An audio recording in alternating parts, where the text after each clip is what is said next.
If I, as one man, was forced into having to save myself before I could save my wife, my daughter, or my son, then am I a selfish man? Right? Because I'm reading Matthew 17, verses 24 in the King James Version of the Bible. And it talks about the temple and the tax.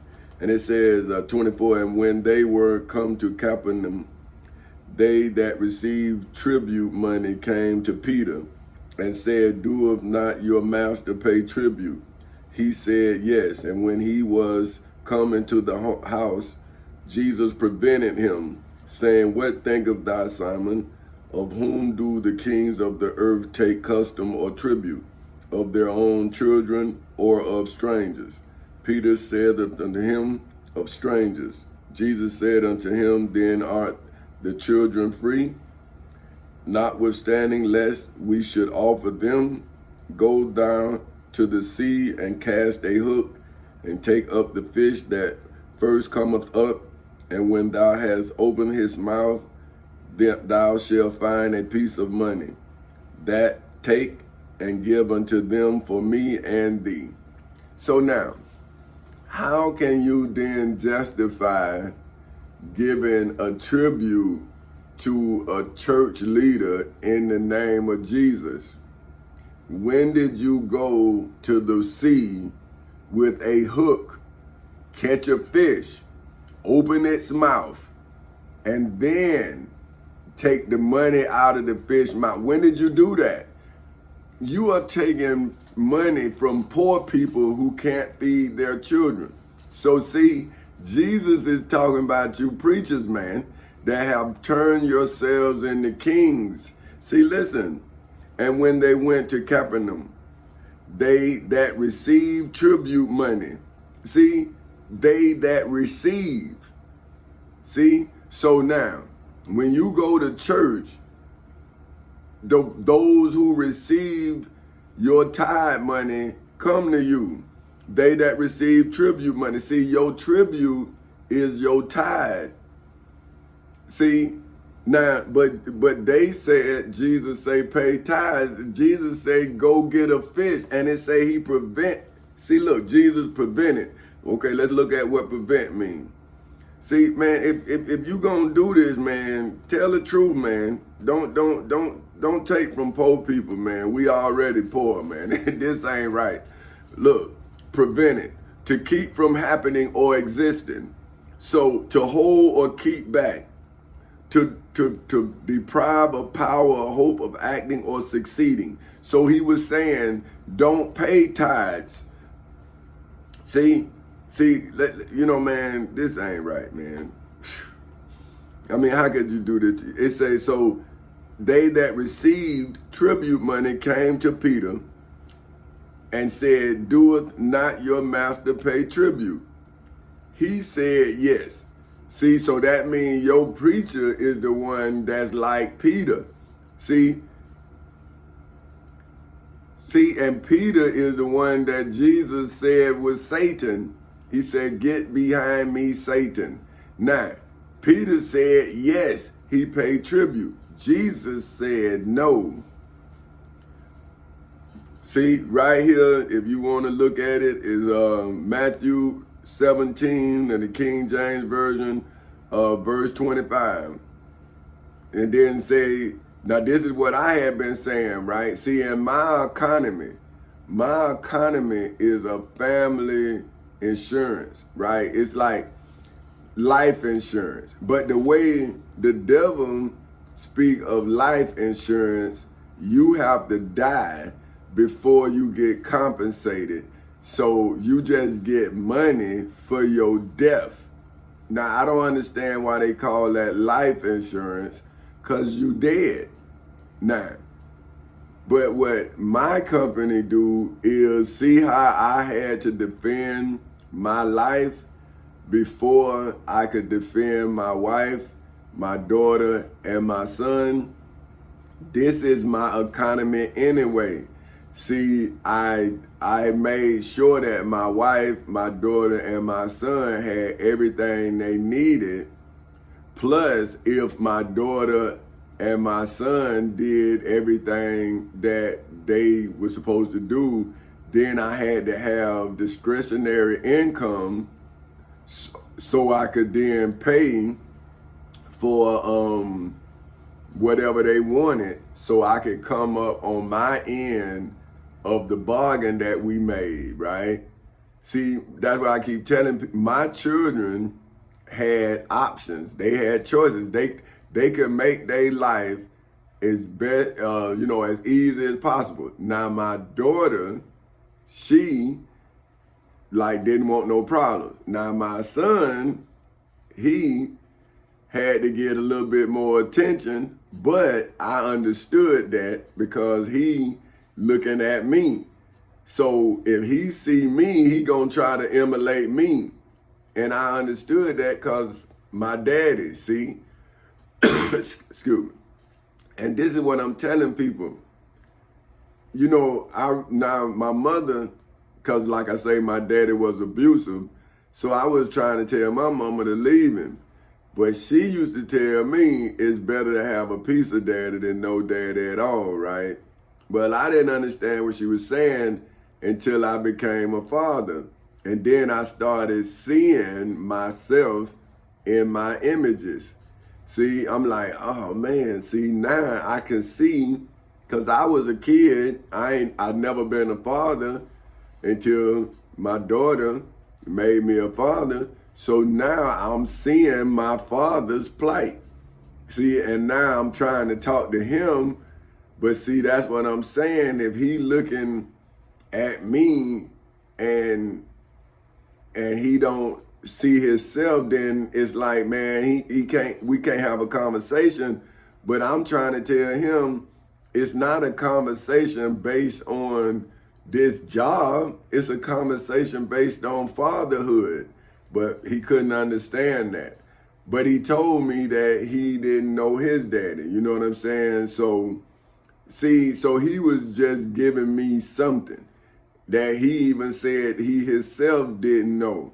So at least I had my daddy. That's what I'm saying. So now I'm trying to get to my children and saying, listen, now we had each other. We got the basis. But until I get past this slavery, right, then we'll never be free. See, because I was trying to get us out of my daddy's shadow. But when you have the name, you have the legacy. So if you don't get out of the legacy you in, then your legacy will never begin. See, that's why I say I'm the Alpha and the Omega of me. See, I'm at the end of my daddy's shadow and I'm casting my own. You see what I'm saying? And you have to come out of your family legally if they doing something illegal or what the society say is illegal. Right? So I'm not talking against anybody. I'm just testifying to me. See, and that's what get me. I'm saying, so because I'm defending myself, I'm casting a shadow on my family. So you saying now I can't get my family, which is my wife, my daughter, and my son, out of my family's shadow? How do I know what they doing? I don't know what I was working, right? I was working, I was living my life. How did I get caught up in somebody else's life, right? Now, if you came into my life under assumptions, then according to Amendment 14, according to Section 4 of the Florida Constitution, I had you in court, and now your assumptions that you assumed that my wife and I was doing something illegal, and you charging us with conspiracy, like we conspiring to do some kind of crime, I'm in court saying no, according to Section 4 of the Florida Constitution, freedom of the speech and the press, every person may speak, write, or publish sentiments of all subjects, but should be responsible for the abuse of that right. See, so now I'm saying, okay, state of Florida, you had the right, according to Section 4 of the Florida Constitution, to say whatever, whatever assumptions. You read it, you wrote it because you wrote up a case against me. You did all of this against me. But now you have to be held to your account. See, for everything you said against me, now you must be held to that abuse of that right. No law now shall be passed to restrain or abridge the liberty of speech or of the press, which you have done that in my book, see, in my testimony. So see, I'm saying now you don't want to go to court with me because now I get to sell my book off of your crime. See? So that's why I'm saying, why wouldn't I want to somebody to know what happened to me when I'm selling the crime? See, so now, how can I be a bad investment if everything I'm doing is in accordance with the law that I'm now reading to you all? See, I'm saying I am in accordance with Section 4, Section 3, Section 2. Then I'm in accordance with Section 1 of the Florida Constitution, political powers. All political powers is inherent in the people. See, so now I'm showing I'm the people, I'm the public defender for the people. Now I'm giving us political power, like Section 1 of the Florida Constitution says. All political power is inherent in the people. The numeration herein of certain rights shall not be construed to deny or impair others restrained by the people. See, I'm a people. They are a principality that we elected as the people. How could they then take our political power away when they work for us? We don't work for them. We pay their salaries. I am a taxpayer. I own land. I pay, they took taxes out of my income income. So I was on your books. I was a payee into this system. And now you have denied me of my basic rights. And the Section 9 of the Florida Constitution, due process, that says no person shall be deprived of life, liberty, or property without due process of law, or be twice put in jeopardy for the same offense, or be compelled in any criminal matter to be a witness against oneself. So when Winter Park and used the Winter Park Police Department to evict me out of my historical dwelling at 940 West Canton, apartment 10110, A110, when they evicted me out of my history, that's like taking me out of Bunker Hill, right? See, that is my history. That's my Underground Railroad. See, now they can't evict me again.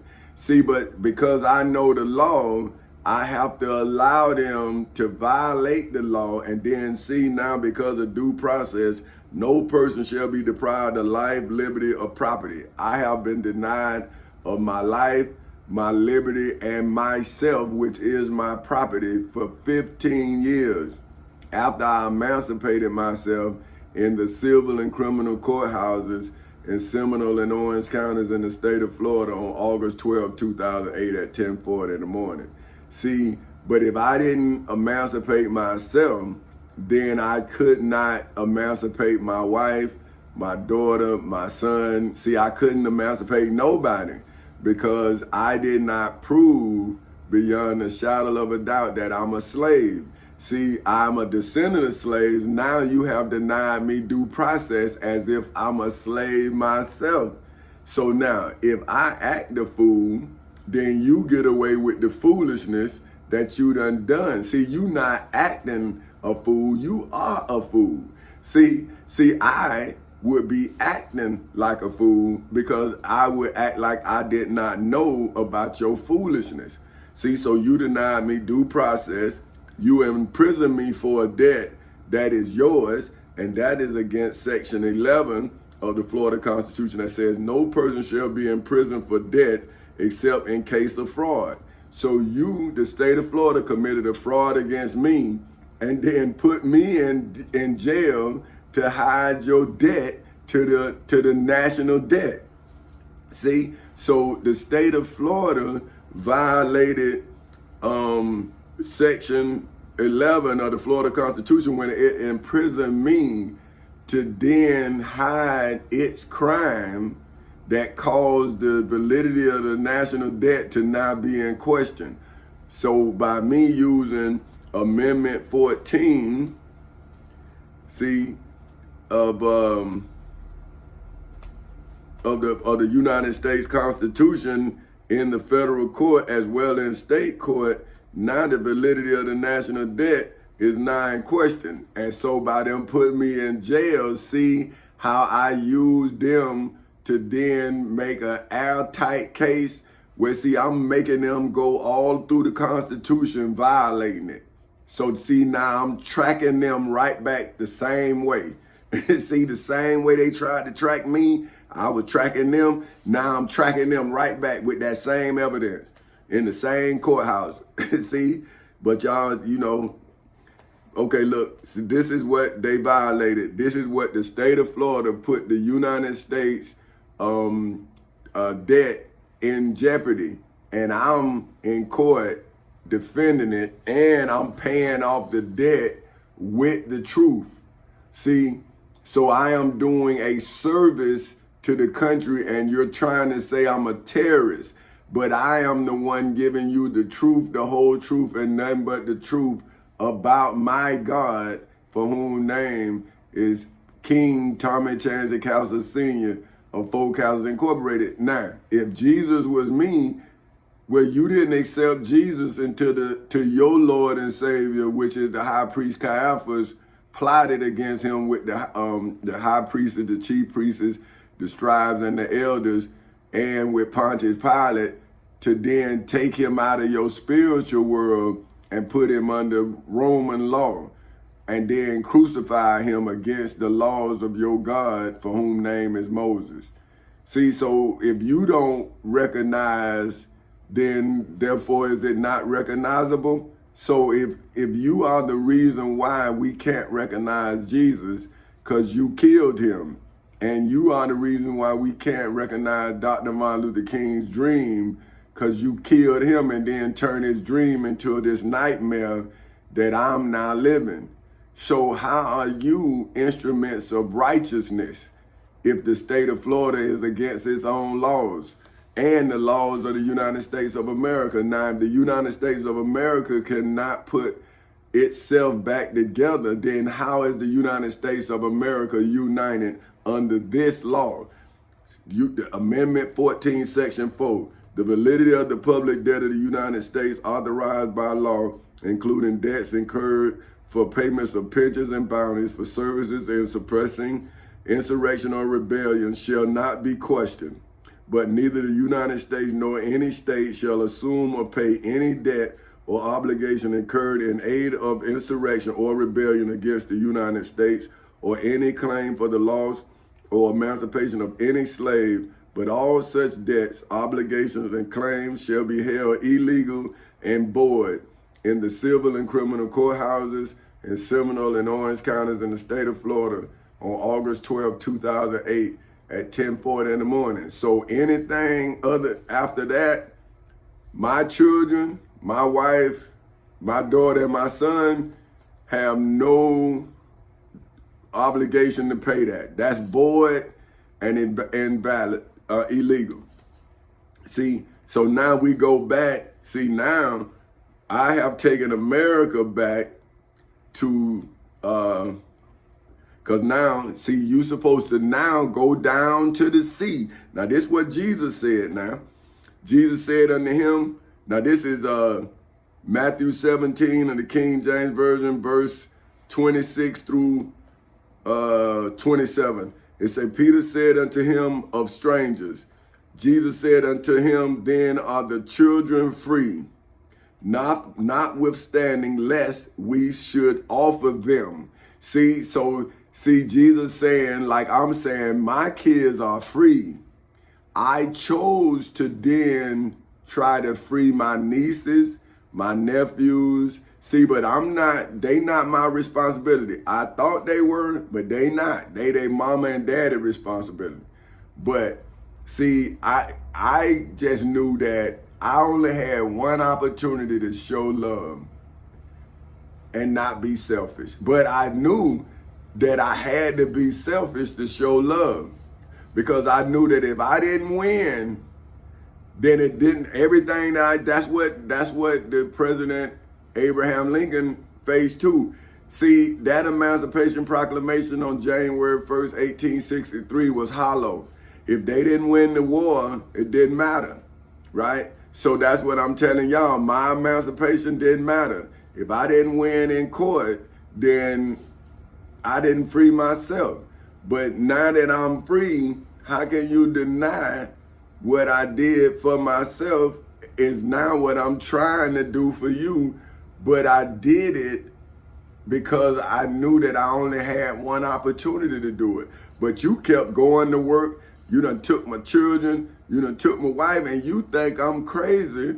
But I'm saying, well, wouldn't that be the same thing as President Abraham Lincoln? People thought he was crazy. But he didn't do it for the same reason I did it.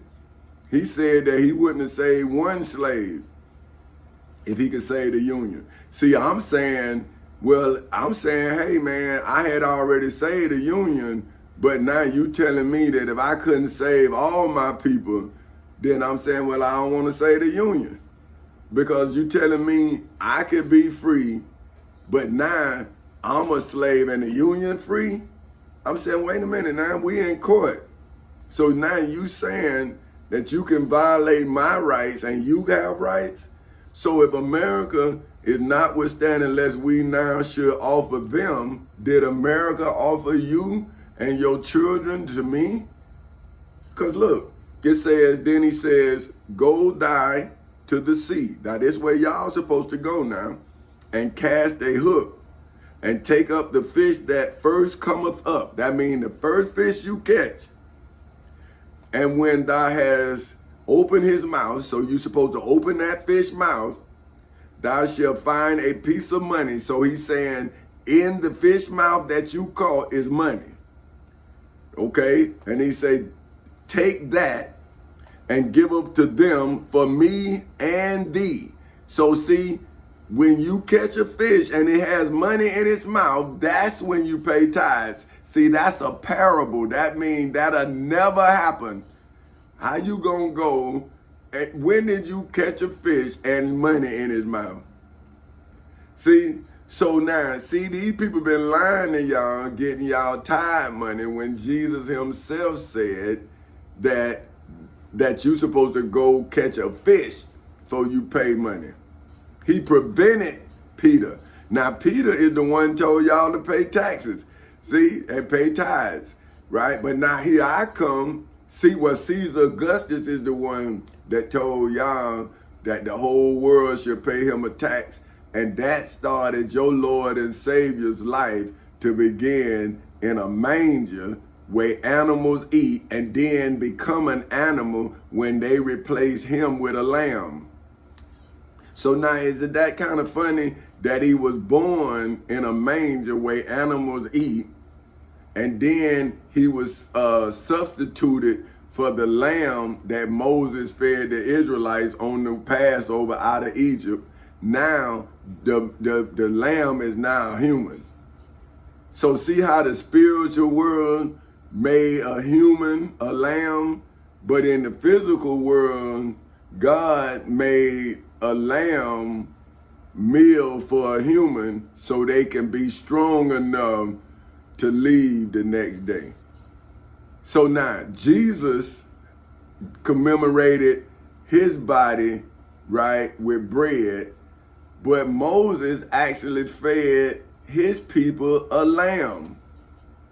So now you say Jesus multiplied the fish. See, seem like y'all trying to say Jesus and Moses is the same person. See, but Moses was real. We can tell by the Israelites still fighting the Palestinians for going and blowing that trumpet and making the walls of Jericho fall down. But see, now we realize that that's not true. Them people still fighting. They were fighting when Jesus came to Jerusalem. They were still fighting about the walls of Jericho coming down. They still fighting to this day. They ain't stopped fighting over the Israelites coming taking their stuff to this day. But see, now the Israelites went from a stone to plains, just like America.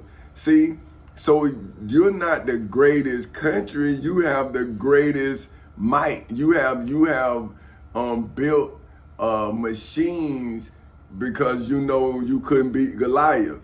See what I'm saying? See, you know that one-on-one, hand-on-hand, you can't do nothing. So you create